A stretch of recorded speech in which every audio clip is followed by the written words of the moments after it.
Sumabay na ang mababang kapulungan ng Kongreso sa pagsiyasat ng legalidad ng Motor Vehicle Inspection System o MVIS project ng DOTR-LTO sa Senado.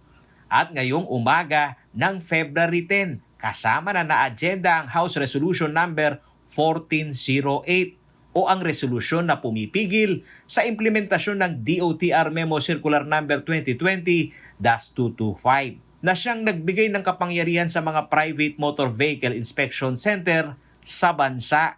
Sa senaryo ng pagdinig ng Kongreso, ang NOY dating nagtulak na buksan na ang mga PNBIC sa bansa na si Sagip Party List Representative Rodante Marcoleta kasama ngayon sa mga nag-file ng resolusyon para i-defer muna ang operasyon ng PNBIC. We are of the view that we need to suspend the number of PMBIC's advocates. They have not maximized their operations until today, so we believe that they should first be given the chance to prove to themselves that the first 138 can render the kind of operation and the expectations.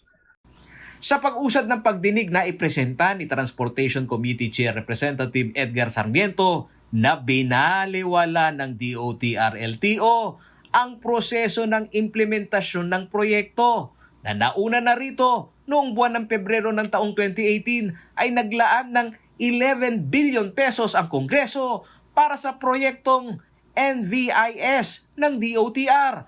Ngunit dahil umano sa nangyaring failed bidding ay hindi ito natuloy. Ang Kongreso po naglagay ng pera sa kanila and that is around 11 billion pesos. Hindi po nila nagamit because nagkaroon po sila ng failed bidding. Binalik po nila ang pera. Kaya tinatanong po ngayon ang legalidad po nitong proyekto. Sa kasagsagan ng pagdinig, humirit si Marcoleta na bigyan ng pagkakataon na makapagpaliwanag ng sapat na oras ang mga opisyal ng DOTR-LTO.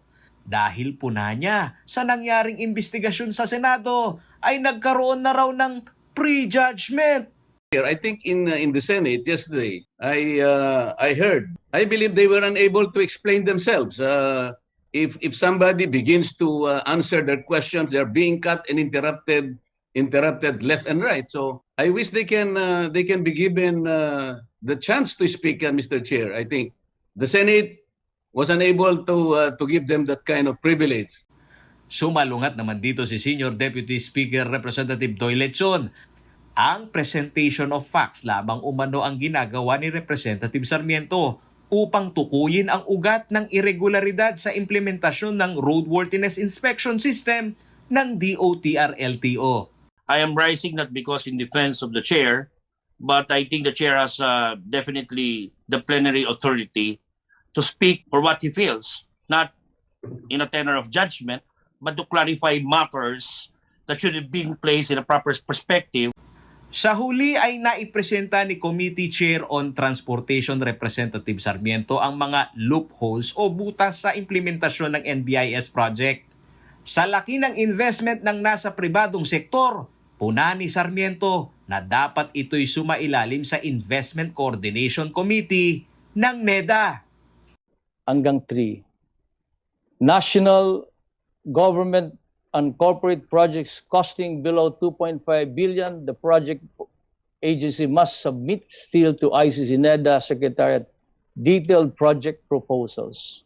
The proponent agency shall also submit a certification signed by the head of agency, corporation, and such proposal is. So dito pa lang, para ata, I'm hoping that we can correct. Kaya ako'y nasasayangan. Bakit man lang hindi nyo pinagbigyan ang imbitasyon at ang sulat ng chairman ng Committee on Transportation for you to be guided well? Paulo G. Santos, CLTV News.